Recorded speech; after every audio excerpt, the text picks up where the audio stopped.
Hi,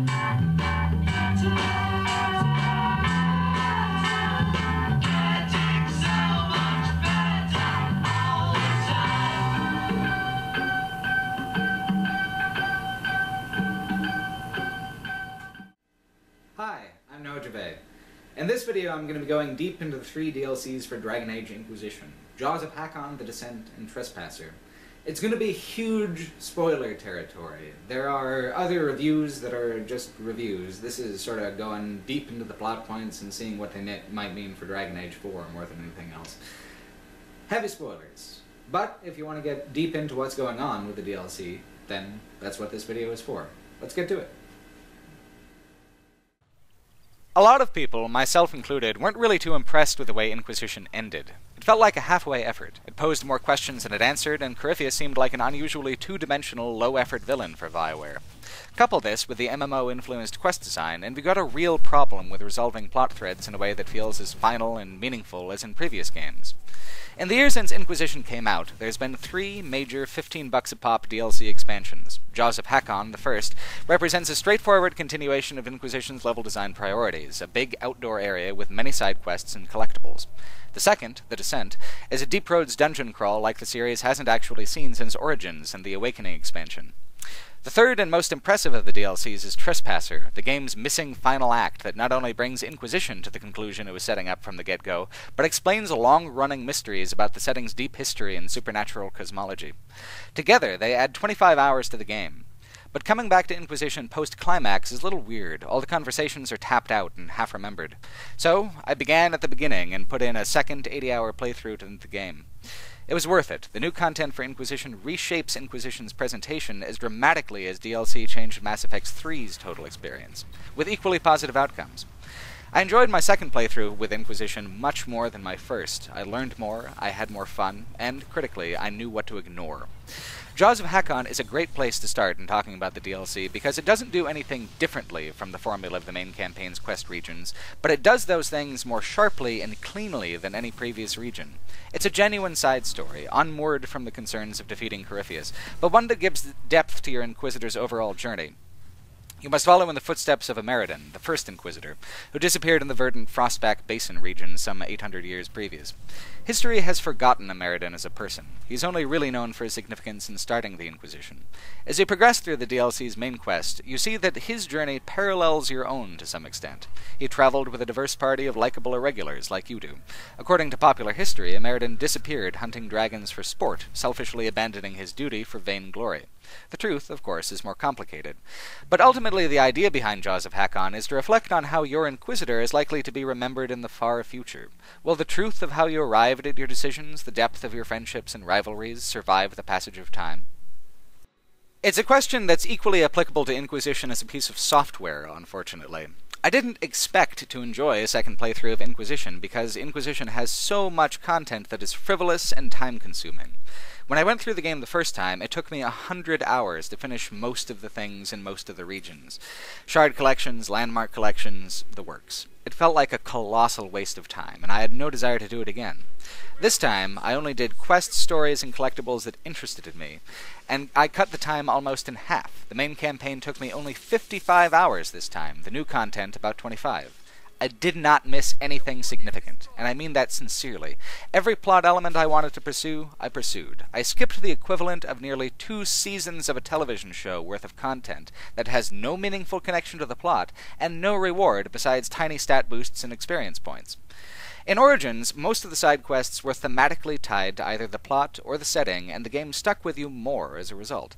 Inquisition, in the main campaign, didn't have the same impact. The inconveniences of the game's world are equally as memorable as the plot, and compete with each other to define the game experience as a whole. It really didn't have to be that way. Jaws of Hakkon has the same large wilderness areas punctuated by small quest hubs that characterize Inquisition's maps in the main campaign, but its main quest ties into the themes of the plot in a way that's much more meaningful than anything you'll find in the Exalted Plains or the Hissing Wastes. And the side quests help illuminate the mysterious folkways of the Avar barbarians, who you get to deal with up close with for the first time. There's Shard Collection and Landmark Collection too, of course, but everything else actually has meaning, either directly reflecting on your Inquisitor's journey or expanding the player's cultural familiarity with the setting. In the main campaign, some regions had main quest lines that ended with little more than a fight and an item. They were supremely forgettable, and stood at odds with the charisma of the companion characters and the lavish presentation of the primary plot quests. Frostback Basin is what Inquisition could have been had it been edited tighter, with more focus on what makes sense and less focus on what bulks up a marketer's definition of content. And it's great. It's really, truly great. Jaws of Hakkon is scenic, well divided into distinct areas like jungle, swamp, and an ocean bluff, with a quest hub full of compelling, if quickly drawn characters.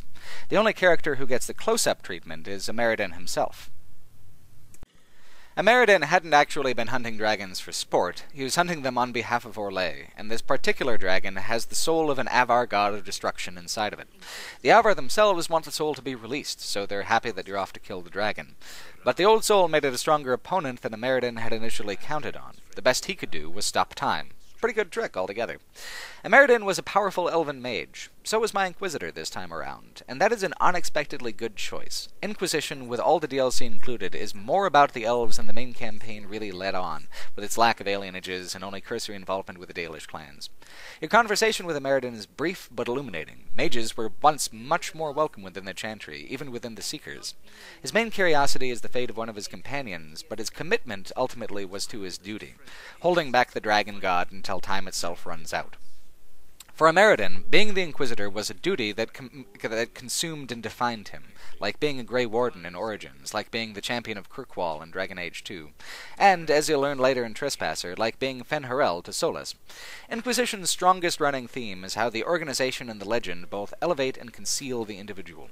Jaws of Hakkon is all about expanding that dynamic, adding historical depth and resonance. It's also about collecting shards, leveling up, and killing dragons, and it's a success at both. If anything, it reflects poorly on the initial release. It wouldn't have taken much more to make the majority of areas in Inquisition as compelling and worthwhile as the Frostback Basin. If the entire game had been edited this well, it would have been as memorable as Origins. As it is, Inquisition's main campaign is a frustrating compromise between traditional tabletop-influenced fantasy storytelling and contemporary collectible crazy design fads. The next piece of DLC, though, does two unexpected things to Inquisition. It reintroduces a vision of the Deep Roads faithful to Origins, and forever alters the setting's deep mythology. Players are a bit divided on the Deep Roads. They're the most traditional dungeon crawls in the franchise, and the sprawling areas of the Descent are functionally indistinguishable from those in Origins and the Kal Herol tag from Awakening. Some people don't like the winding, gloomy labyrinths of caves and ruins that compromise the Deep Roads, and if you didn't like it in Origins, chances are you won't like it here either. It's very faithful to the original aesthetic. In scope, however, the Descent is much more ambitious. You go deeper than the roads themselves, and while the DLC isn't explicit in how it provides its answers, it does go into one of the franchise's oldest mysteries. What's the special connection between the dwarves and lyrium? Why can't dwarves use magic, while they can handle the otherwise volatile and transformative magical catalyst? One thing I found incredibly impressive about Origins was how thoroughly and successfully it established the laws and lore of the setting, and how subsequent games built mystery by expanding on and subverting the answers given to questions posed right back at the very beginning of the whole franchise.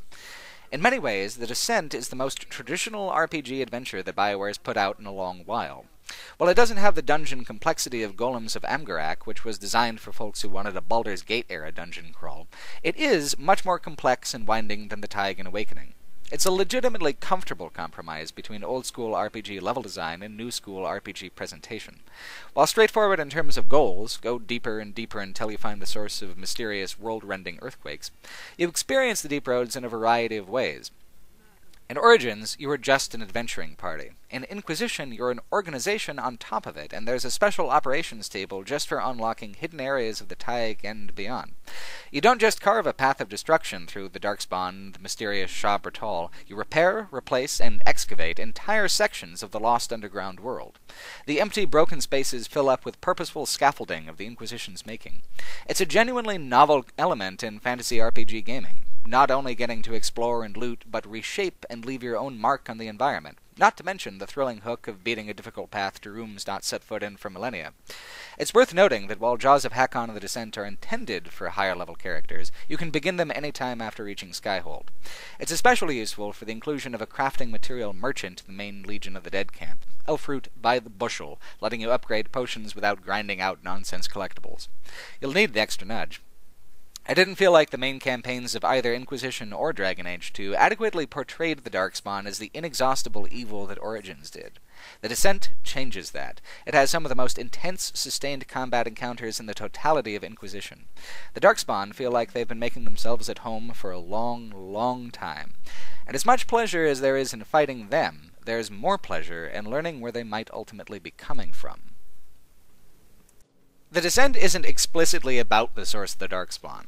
It's about a Titan. The Titans are something new in the Dragon Age mythology, framed as being an ancient dwarven legend that may have been erased somehow from the memories. The first half of the Descent is all about the Deep Road's adventure. Loot, explore, fight, go deeper. Then, after an amazing and sprawling wave-based Darkspawn battle, you reach the entrance to an ancient lyrium mine, sealed off long ago. It was suspected that a Titan might be involved then, too. Going deeper, you're ambushed by the Shoppertall, lyrium-infused creatures who were once dwarves, fused into their armor, with bolt weapons remarkably similar to those that the Darkspawn use. They protect the Bastion of the Pure, a massive, sprawling lyrium cavern. It's one of the most strange and mystical locations yet visited in Dragon Age, and the operations you unlock to access the most remote portions of the cavern, like a spire surrounded by a raging subterranean sea, have a draw all their own. Exploration has never been more fun in Inquisition than here in the Descent. On all sides, you're surrounded by the best loot, the best dungeon design, and the most far-ranging mysteries in the entire game. Once you've reached the deepest parts of the Bastion, the game prepares you for a big reveal. Titans, you have learned by this point, are somehow related to dwarves. They reshape the world, the stone, with their song. Their song is like that of the lyrium, but more focused, with purpose. This next area, the Wellspring, is another miles-long underground vault with a Shoppertall tide clinging to massive stalactites, along with a riot of plant life and a pure bright light. Lyrium veins converge on a great blue crystalline heart, the heart of a Titan. You're inside the Titan. You have been ever since entering the Bastion of the Pure. These are beings that are the size of mountains, with blood of pure magic. This is the end of the answers that the DLC alone is willing to give. Once you defeat the DLC's boss, a lyrium guardian creature, your new companion for the Shaperate is hit with a blast of magic and is able to cast a spell of sorts on accident. A dwarf doing magic is a big deal, supposedly impossible. But there's a small weird precedent in the main campaign. If Dagna is at Skyhold, and you let her research your mark, Dagna too has one brief moment of connection with the Fade, the realm of dreams and magic. Dagna dreams of being a Titan.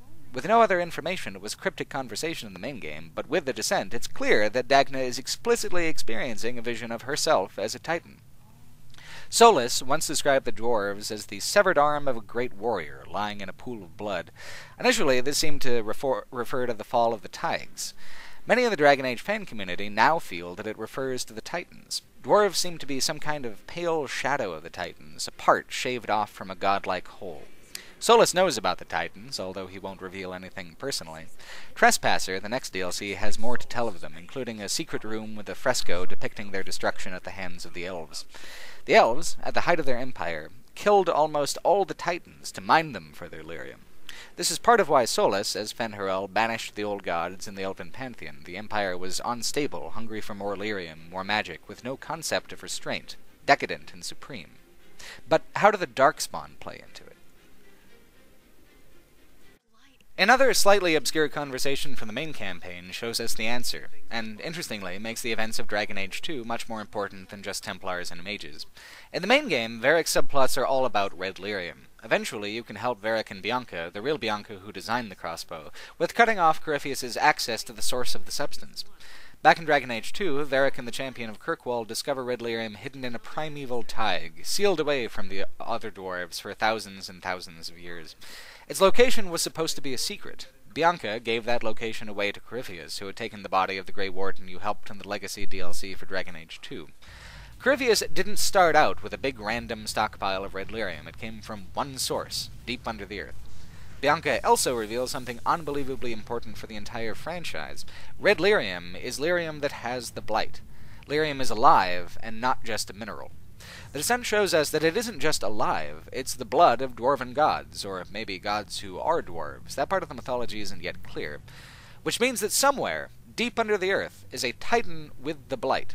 The Shoppertall have many physical and technological parallels with the Darkspawn, and they live within the Titan as its children and protectors.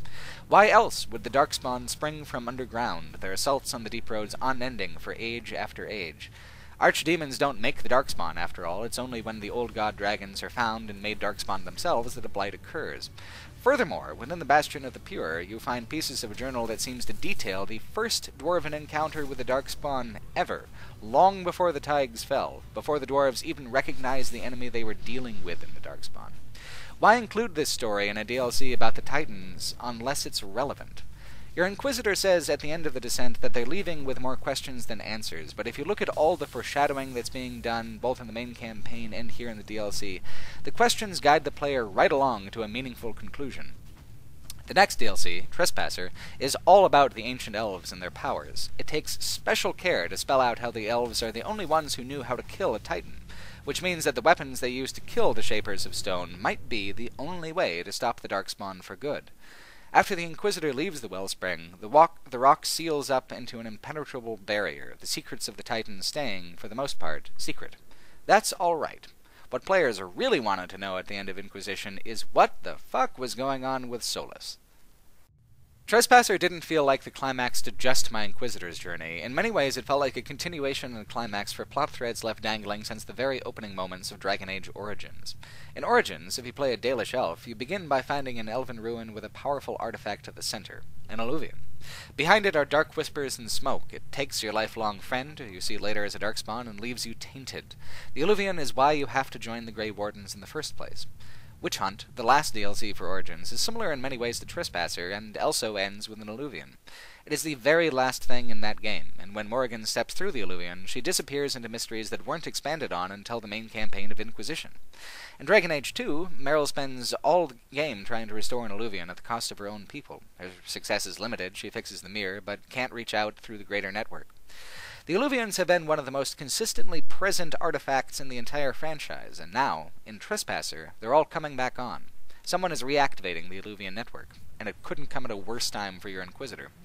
Another thing that the main campaign spent a great deal of time with, especially in the latter third of companion conversations, is how the Inquisition will face a serious crisis of purpose should Corypheus ever be actually defeated. One of the things that was so interesting about Witch Hunt for Origins was how, a year after the end of the Fifth Blight, the hero of Ferelden is at incredibly loose ends. He's the greatest hero in the kingdom, with nowhere to go. Following Morrigan into the alluvion network is as much an act of personal desperation as it is curiosity. Trespasser takes place 2 years after Corypheus' defeat, opening on the Inquisitor's arrival at the Winter Palace to discuss whether or not the Inquisition will continue to operate under the new Divine as an Orlesian organization, or whether it will be completely disbanded, which Ferelden is demanding. It's a good setup, and a question I've never actually seen an RPG ask. Will you let go of all the power you've accumulated now that its purpose is over, or will you simply change the purpose? The opening hour doesn't really give any indication how unusual Trespasser is as a DLC. It's similar to a couple of Mass Effect 3's DLCs, Leviathan in terms of plot significance, Citadel in terms of character interaction, but to be honest, I haven't seen a BioWare release quite like it since Mask of the Betrayer for Neverwinter Nights 2. It isn't as long or as complex as Mask of the Betrayer, but it's got a similar shift in scope and intention, taking you out of the kingdom and into the spaces beyond the material plane, with a mystical gift that could very well kill you to resolve conflicts millennia in the making. In Mask, you were a spirit eater, and you had a terrible magical hunger that could eventually consume your character. Here, the magic in your mark, in the Inquisitor's hand, has finally become completely unstable. By the end, it's causing explosions that can destroy your entire party, if not drained of the magical energy every minute or so. But that's later on. The first hour seems like a direct retread of Citadel from Mass Effect 3. Catch up with old companions, get extended scenes where you pal around with them as a friend and not the capital letter Inquisitor. They're not as good as the scenes in Citadel, partly because of narrative placement, I think. Citadel's companion conversations were framed against the last desperate hours before a do-or-die battle against the Reapers. Everyone needed these moments of humanity. The end was right around the corner. There was a delicately bittersweet quality in Citadel that Trespasser just doesn't have. Here, you're not on the edge of an abyss, narratively speaking. It's a garden party. Don't get me wrong, the conversations are fun and charismatic, but most of them take place before the plot of Trespasser really gets rolling, before the danger becomes clear. And once the game does lay into the conveyor belt of secrets and revelations that comprise the rest of it, all these casual conversations are completely eclipsed. What's really significant is how all these characters have begun to pivot towards the positions they'll have in the next Dragon Age game. Your choice of Divine will actually be Divine, funny hat and all. Dorian is the official Tevinter ambassador to the south. Varric is now in charge of Kirkwall. Cassandra's has success rebuilding the Seekers like she wanted to. Everyone's reached positions of power and personal fulfillment, and it's a true delight to see the characters that way. The question on everyone's mind is what will happen next. If the Inquisition is disbanded, is that the end, or a new beginning? Soon they have a more straightforward and pressing question. How did this dead Qunari get here? The short version of the answer is something that Inquisition players may have suspected since the main campaign's lackluster climax and infuriatingly vague post-credits scene. Corypheus was never really the main villain in Inquisition. Not once. He was never more than a patsy who was too arrogant to realize it, too powerful to be singularly defined by it. But patsy he was, and patsy was your Inquisitor as well. Solus was the one responsible for almost all the problems you face in Inquisition, and the fall of the elves' magical empire so long ago. There's actually a lot that gets revealed in Trespasser that you might have picked up on earlier, but unless you had a Dalish Inquisitor, it's easy to miss. Since Solus is, in terms of the franchise's long-term narrative, the most important character in Inquisition, this playthrough I made a character specifically to see Solus's romantic side plot. What might he tell a lover that he wouldn't tell a friend? Quite a bit. The most significant scene in Solus's romance is when he explains the significance of the Valisline, or blood writing, the tattoos that Dalish give themselves to honor the gods. They do honor the gods, that much is true. Elven slave owners branded their slaves with them to honor the patron god. They are marks of servitude. When Solus was Fen-Harel, in the time of the elves, he removed the Valisline from countless slaves and freed them through an underground Eluvian network. When Solus offers to remove the Inquisitor's Valisline, he's not just being caring, he's repeating a ritual he hadn't used in thousands of years, the ritual that earned him the name Fen-Harel. The elves were as power-hungry and corrupt as ancient Tevinter, maybe more so, Solus says in Trespasser. Theirs was a society of true riches and wonders, for the Evanuris and their chosen alone. This is what prompted his great betrayal. It's long been part of the lore, from way back to Origins, that Fen-Harel was able to walk between the old gods, who may have been the same old gods as the Tevinter worshipped, and the Evanuris, or the Elven pantheon. Both counted him as friend, and he betrayed them all somehow. Trespasser is about that somehow. In those days, he says, there was a mortal world and the Fade, and they were linked together. All of the elven technology depended on passing through and utilizing the Fade. Powerful elves traveled freely between the two. Fen-Harel convinced both sets of gods to retreat from the mortal world into the Fade. Fen-Harel then summoned the most powerful magics the world of Dragon Age had ever seen, and created the Veil. No more would mortals and spirits mix freely. The age of magic and wonders was over. The age of men and darkspawn had begun. Without access to the Fade, elven civilization was immediately destroyed. While in a shattered elven library, on the edge of the Fade, the Inquisitor hears the last words and thoughts of the elves trapped within the Fade when the Veil dropped. Their deaths were confusing and horrific. Fen-Harel committed a magical genocide and changed the mortal world forever. In retrospect, it's not very surprising that he was reluctant to discuss this in the main campaign. So that's Fen-Harel in ancient times. What was he doing in Inquisition? Following the creation of the Veil, Solus fell into a deep magical coma, the same one as the Guardians of Mythal's temple went into while waiting for Trespassers and Supplicants in the main campaign. That's why Solus is so much more invested in the Fade than in the mortal world. He's been drifting there since before the Dwarven Tigers were destroyed. Those spirits, that world, is more real to him than this one. He woke up a year before the events of Inquisition and saw the result of the creation of the Veil. Disaster in his eye. The elves have forgotten themselves, slaves and refugees and aliens, and the so-called free Dalish elves, who still mark themselves with the brands of their long-dead masters. Magic has retreated from the world. Solus cares little for the mortal plane as it is. He's made a huge mistake. Trapping the gods didn't free the elves, it killed them, and their culture. Do you remember how easily Solus murdered those who trapped his spirit friend in his loyalty quest in the main campaign? That's Solus unfiltered. He is an elven radical, transcendent in his rage and self-conviction. The orb that shattered at the end of the main campaign, that's Solus's very own artifact. It helped create the Veil in the first place. Solus figured it would kill Corypheus when Corypheus used it, so he let Corypheus have it. What he didn't count on was the fact that Corypheus is like an archdemon. He can't be killed unless his soul is displaced completely. Solus helps the Inquisition because Corypheus was, first and foremost, his mistake. What's really amazing is Trespasser's final revelation. Solus's plan all along was not significantly different than that of Corypheus. Corypheus wanted to tear down the Veil and rule over all creation from the Maker's empty throne in the Black City. Solus didn't want Corypheus to rule. Corypheus is Tevinter. Tearing down the Veil, though, that's Solus's whole deal. He made a mistake. Everything he did so the elves would be reborn, stronger than ever, not reduced to slum dwellers and nomads. If he tears the veil down, elves can reclaim their mastery of the Fade.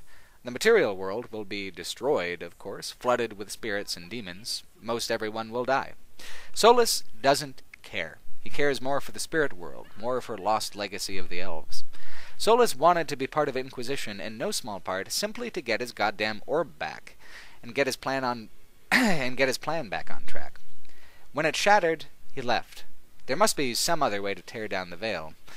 If that happens, all the old gods, both good and bad and in between, will return. All of them. This is a hell of a setup for Dragon Age 4.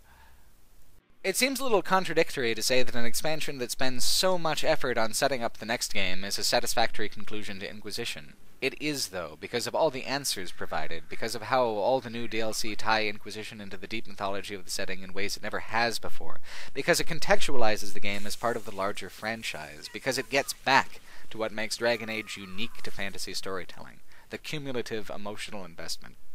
Each Dragon Age game builds on the last in ways that are much more complicated than the Mass Effect series. Mass Effect is linear, a trilogy of directly connected stories with the same protagonist. In Dragon Age, you aren't attached to the protagonist, you're attached to the world. Characters from previous games grow and change as people. The player's understanding of how Thetis cosmologically functions grows and changes. The scope of the conflict continually expands.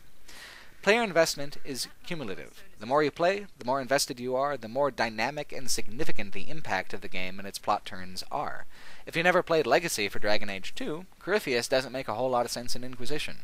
If you never played Awakening, Anders doesn't make a whole lot of sense in Dragon Age 2. If you never played Dragon Age 2, Varric feels like a background character in Inquisition. Which brings me back to Witch Hunt. That DLC did not have half the answers that Trespasser did, but it set up so much stuff that would be used in later games. Again, the plot with Morrigan and the Illuvians was mostly skipped over in Dragon Age 2, not to be explored until Inquisition, not to be concluded until right here in Trespasser. Trespasser sets up much, much more than Witch Hunt ever did. Most significantly, it sets up Solas as the villain. In a way, the entirety of Inquisition is about setting Solas up as the villain. Corypheus was a total red herring. I mean, he was a bad guy, sure, and needed to be stopped, but he was simple, and he was being used by Solas all along. Solas has the potential to be the best villain ever featured in a Dragon Age title, possibly the best BioWare villain since John Irenicus, because of how incredibly well you get to know him in Inquisition, how huge swaths of the game seem to be primarily for foreshadowing purposes. BioWare has been playing it cool on announcing a fourth game, but Trespasser is exclusively for the purpose of setting one up. It retroactively contextualizes Inquisition as the setup for a fourth game, and when it gets here, you've got a conflict that has incredible personal meaning for the player from the get-go, and historical resonance for the setting. After deciding the Inquisition's fate at the end of the DLC, you get another post-credits scene where your advisors meet, either in secret or as a wing of the Chantry, to discuss Solas. You don't know who Solas has gotten to, where his strength lies. So the Inquisition's remnants are going somewhere Fen'Harel has no power. The Devinter Imperium.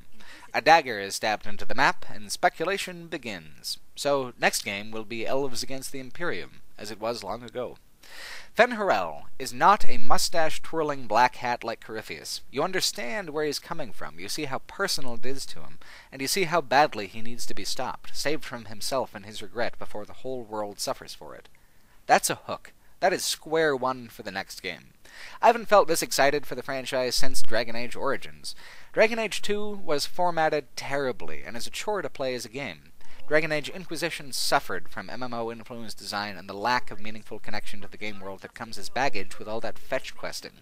It suffered from feeling divorced from the epic, long-dangling story threads of the franchise as a whole. I was skeptical that the series would be faithful to what made me love it in the first place. All three of these DLC packs change that for Inquisition. Jaws of Hakkon shows how charismatic Inquisition can be in its systems of exploration collection. The Descent shows that they haven't forgotten the franchise's tabletop roots. And finally, Trespasser shows what Inquisition can be, without all that elf root-picking, shard-collecting bullshit. It can be an outrageously beautiful, compelling game.